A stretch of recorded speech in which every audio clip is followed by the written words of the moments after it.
আসসালামু আলাইকুম। সংবাদে আপনাদের সবাইকে স্বাগত জানাচ্ছি। আমি ফিরোজ তোহা। শুরুতেই সংবাদ শিরোনাম। বাংলাদেশের সর্বশেষ গুরুত্বপূর্ণ আপডেট সংবাদে আপনাকে স্বাগত। শুরুতেই সংবাদ শিরোনাম, পরে বিস্তারিত। শুরুতেই জানিয়ে দিব, বিএনপির সঙ্গে জামাতের টানাপোড়েন বাড়ছে। প্রায় ২৫ বছর ধরে বিএনপি জামাত একজোটে বাংলাদেশের রাজনৈতিক অঙ্গনে কাজ করছে। হঠাৎ করে শেখ হাসিনা পালিয়ে যাওয়ার পর বিএনপি এবং আলাদা স্বতন্ত্রভাবে তাদের দল গোছানোর কাজ শুরু করেছে। তাদের মধ্যে এবার টানাপোড়েন শুরু হয়েছে। এ বিষয়ে গুরুত্বপূর্ণ সংবাদ থাকবে বন্ধুরা। সম্পূর্ণ সংবাদটি জানতে ভিডিওটি না টেনে দেখতে থাকুন।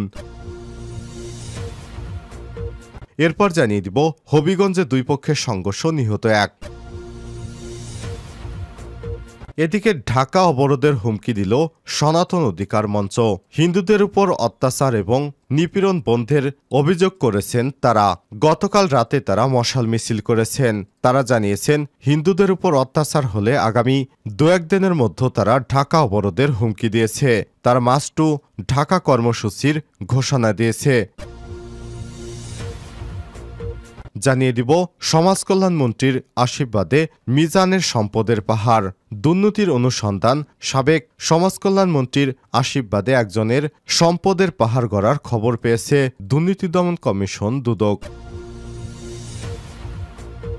এবারে জানাবো, অরাজকতায় ধুঁকছে স্বাস্থ্য খাত। রাজনৈতিক অস্থিরতায় স্বাস্থ্য প্রশাসনে অচল অবস্থা। এবং সর্বশেষ জানিয়ে দিব, চরমোনাই পীরকে প্রধানমন্ত্রী হিসেবে দেখতে চায় ইসলামী আন্দোলন বাংলাদেশ। ইসলামী আন্দোলন বাংলাদেশের প্রধান শায়েখ চরমোনাই পীরকেই তারা প্রধানমন্ত্রী হিসেবে দেখতে চায়, এমনটাই জানিয়েছে ইসলামী আন্দোলনের সাধারণ নেতাকর্মীরা। প্রিয় দর্শক, এতক্ষণ শুনছিলেন সংবাদ শিরোনাম, এবারে বিস্তারিত। তবে তার আগে বন্ধুরা, অনুরোধ থাকবে সংবাদটিতে একটি লাইক দিন। এই চ্যানেলে আপনি নতুন হয়ে থাকলে আমাদের সংবাদটি দেখতে দেখতে চ্যানেলটি সাবস্ক্রাইব করে রাখুন। কমেন্ট করে আপনার মূল্যবান মতামত জানিয়ে দিন আপনি বিশ্বের কোন দেশ থেকে বা বাংলাদেশের কোন স্থান থেকে আমাদের সংবাদটি দেখছেন এবং শুনছেন। এবারে বিস্তারিত। বিএনপির সঙ্গে জামাতের টানাপোড়েন বাড়ছে। বিএনপি ও জামাতে ইসলামীর মধ্যে প্রায় ২৫ বছরের মিত্রতা। ছাত্র জনতার অভ্যুত্থানে শেখ হাসিনা সরকারের পতনের পর সেই মিত্রতার সম্পর্কে টানাপোড়েন তৈরি হয়েছে। দল দুটির নেতারা সম্প্রতি একে অপরকে কটাক্ষ করছেন। রাজনৈতিক বিষয়ে বিপরীতমুখী অবস্থান নিচ্ছেন। বিএনপি অন্তর্বর্তী সরকারকে দ্রুততম সময়ে নির্বাচন দেওয়ার জন্য চাপ দিচ্ছে। বিপরীতে জামাত ডক্টর মোহাম্মদ ইউনূসের নেতৃত্বাধীন সরকারকে চাপ না দেওয়ার কথা বলছে। রাজনৈতিক বিরোধীদের ক্ষমা নিয়েও দল দুটির দৃষ্টিভঙ্গি ভিন্ন। আর অপ্রকাশ্যে চলছে বেসামরিক প্রশাসন, পুলিশ ও বিশ্ববিদ্যালয়গুলোতে নিজস্ব লোকের পদায়ন নিয়ে দ্বন্দ্ব।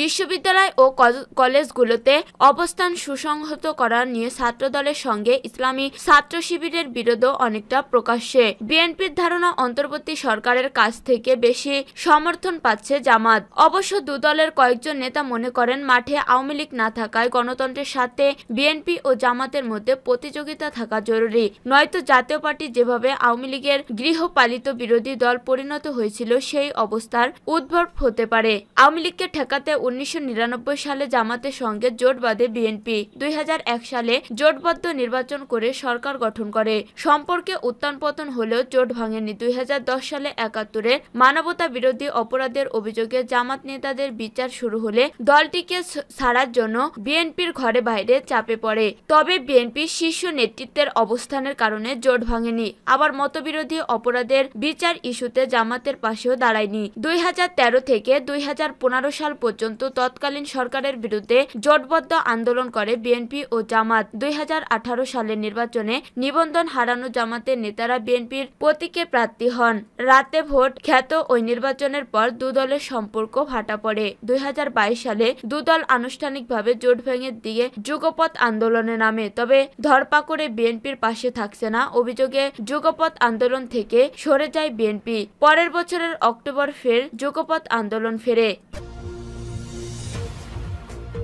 হবিগঞ্জে দুপক্ষের সংঘর্ষে নিহত এক। হবিগঞ্জের নবীগঞ্জ দুপক্ষের সংঘর্ষে মনামিয়া ৭০ নামে এক বৃদ্ধ নিহত হয়েছেন। এ ঘটনায় আহত হয়েছেন আরো ২০ জন। গুরুতর আহত অবস্থান তাদেরকে হবিগঞ্জ সদর হাসপাতালে ভর্তি করা হয়েছে।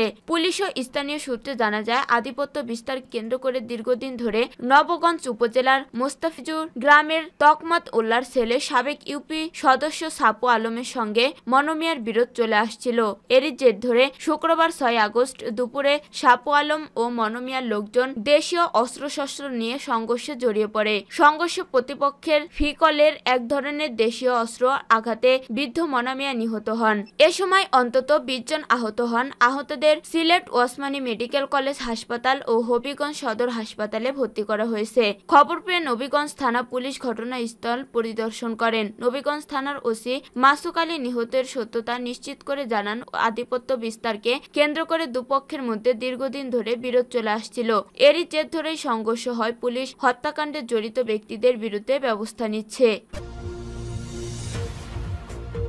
ঢাকা অবরোধের হুমকি সনাতন অধিকার মঞ্চের। হিন্দু সম্প্রদায়ের উপর হামলা বন্ধ ও জড়িতদের বিচার দাবিতে ঢাকায় মশাল মিছিল করেছে সনাতন অধিকার মঞ্চ। শুক্রবার সন্ধ্যায় কেন্দ্রীয় শহীদ মিনার থেকে জাতীয় প্রেস ক্লাব পর্যন্ত এ কর্মসূচি করেন সংগঠনের নেতাকর্মীরা। মিছিল শুরুর আগে জাতীয় সঙ্গীত পরিবেশন করা হয়। এরপর সেখানে সমাবেশে সনাতন অধিকার মঞ্চের নেতারা হুঁশিয়ারি দেন, দাবি মানা না হলে আগামী ৫ অক্টোবর লং মার্চ করে ঢাকা অবরোধ করবেন তারা। বাংলাদেশ হিন্দু পরিষদের সাধারণ সম্পাদক সুমন রায় বলেন, পূর্ব ঘোষিত ৮ দফা বাস্তবায়ন ও সনাতন সম্প্রদায়ের উপর অত্যাচার নির্যাতন বন্ধ না হলে ৫ অক্টোবর সারা দেশ থেকে সনাতনী মানুষ ঢাকায় এসে রাজপথ অবরোধ করবে। ভক্ত সংঘ সোসাইটির সাধারণ সম্পাদক অনিল পাল বলেন, উপদেষ্টারা দাবি মানার প্রতিশ্রুতি দিলেও একটিও পূরণ হয়নি। দেশের কোথাও হিন্দুরা শান্তিতে বসবাস করতে পারছে না। সনাতন অধিকার মঞ্চের উপদেষ্টা অধ্যাপক অশোক তরুর সভাপতিত্বে সমাবেশে বক্তৃতা করেন বাংলাদেশ হিন্দু পরিষদের মুখপাত্র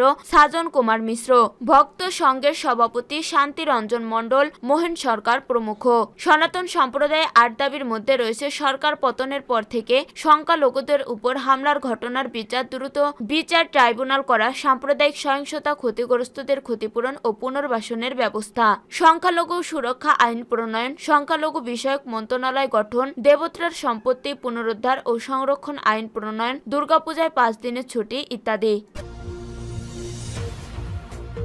সমাজ কল্যাণ মন্ত্রীর আশীর্বাদে মিজানের সম্পদের পাহাড়। মিজানুর রহমান মিজান লালমনিরহাটের আদিতমারি উপজেলা মহিষকোচা ইউনিয়নের বাসিন্দা। বাবা নজরুল ইসলাম ছিলেন সামান্য কাঠ ব্যবসায়ী। সাবেক সমাজ কল্যাণ মন্ত্রী নুরুজ্জামান আহমেদের সরকারি একান্ত সচিব এপিএস হওয়ার পর মিজান যেন পেয়ে গেছেন আলাউদ্দিনের চেরাগ। ৯ বছর ধরে সমাজ কল্যাণ মন্ত্রণালয়কে বানিয়ে নিয়েছিলেন দুর্নীতির আখড়া। ঘুষ বাণিজ্য মিজান কামিয়েছে কয়েকশো কোটি টাকা। তিস্তা পাহাড়ে তার রয়েছে অবৈধ বালু মহাল, রয়েছে নামে বেনামে ব্যাংক ব্যালেন্স। এলাকার শত শত একর জমি রয়েছে তার। বিদেশেও পাচার করেছেন বিপুল অঙ্কের টাকা। যুক্তরাষ্ট্রে স্ত্রীর নামে কিনেছেন বিলাসবহুল ফ্ল্যাট। লালমনিরহাটের কাকিনার বাণীনগরের শ্বশুরের নামেও গড়েছেন বিপুল সম্পদ। গত ৫ আগস্ট ক্ষমতার পট পরিবর্তনের পর দেশ ছেড়ে পালিয়েছেন মিজান। স্ত্রী সন্তান নিয়ে বর্তমানে অবস্থান করেছেন যুক্তরাষ্ট্রে। এলাকাবাসীর সঙ্গে কথা বলে জানা গেছে, মিজানের স্ত্রী তমা এলাকার ফার্স্ট লেডি হিসেবে পরিচিত ছিলেন। নিজের গাড়িতে মাদক পাচারের অভিযোগে রয়েছে তমার বিরুদ্ধে। একবার বিপুল পরিমাণ মাদক সহ ডিবির পুলিশ গাড়িটিকে আটকে করলে উপরের নির্দেশে মামলা থেকে রেহাই পান তমা। পুলিশের একজন কর্মকর্তা জানিয়েছে, এপিএস মিজানের শ্যালক মূলত এলাকার মাদক ব্যবসা নিয়ন্ত্রণ করত। গোয়েন্দা সূত্রে জানা গেছে, এপিএস মিজানের ক্যাশিয়ার হিসেবে পরিচিত রেল কর্মচারী জাকির হোসেন সোনা চালানের সঙ্গে জড়িত ছিলেন মিজান। এই কাজে তার প্রধান সহযোগী ছিলেন স্থানীয় একজন কলেজের শিক্ষক। মিজান প্রশ্নপত্র ফাঁসের সঙ্গে জড়িত ছিলেন। অভিযোগ রয়েছে, মিজান অনামিকা ট্রেডার্স নামের মহিষকোচা তিস্তা বাঁধ নির্মাণে ১০ কোটি টাকার কাজের দরপত্র জোর করে নিয়ে নেয়। পরে নিম্নমানের কাজ করায় ৬ মাসের মধ্যে লন্ডভন্ড হয়ে যায়। মহিষকোচায় পানি উন্নয়ন বোর্ডের ১৮টি গ্রুপের ৪৪ কোটি টাকার কাজ সব কন্ট্রাক্ট বাগিয়ে নেন মিজান, কিন্তু কাজ করেননি নিম্নমানের। স্থানীয় সূত্রে জানা গেছে, মিজান সমাজ কল্যাণ মন্ত্রী এপিএস থাকার সময়ে আদিতমারির মহিষকোচা কচুমুড়া এলাকায় 20 বিঘা, বারঘড়িয়া বালুঘাটে 25 বিঘা, গবদন চরে 50 বিঘা জমি কেনেন। মহিষকোচা বাজারে রয়েছে তার কোটি টাকার উপরের জমি। তিস্তাপাড়ে অবৈধ বালুমহাল থেকে দিনে তার আয় হতো কয়েক লাখ টাকা। নামে বেনামে মিজান আদিতমারি, পলাশচির, বনচৌকি, দোয়াল সহ বিভিন্ন স্থানে আরো 150 বিঘা জমি ক্রয় করেছেন।